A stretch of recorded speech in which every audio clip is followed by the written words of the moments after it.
เนี่ยกูตัดต่อคุยสอนนักเรียนวันนี้อีจอย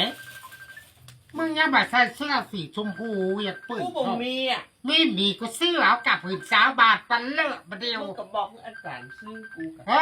บมึงนี่บ่ได้ง่ายง่ายเลยบ่ได้บรรจุว่า ว่านะ เพิ่นใส่สียังมาใส่เป็นมาใกล้กูเนอะซื้อเอากับตัดสตาร์ แต่ว่ากูแบบมันมึงไหนอ่ะ แต่ว่า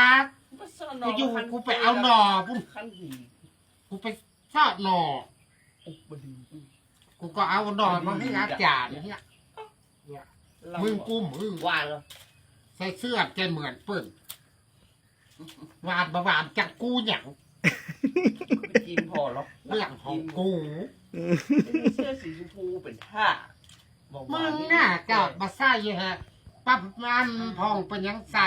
เท่าเหลือมึงก่อนนะ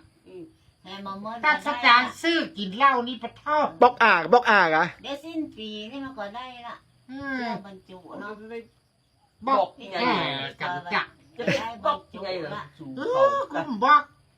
วางนี้กูย่างก่อนกว่ากูดาวมา ส่วนนั้นน่ะ บอกแกมาได้สักตัวเนี่ย เปิงเข้าป่าเข้าดอย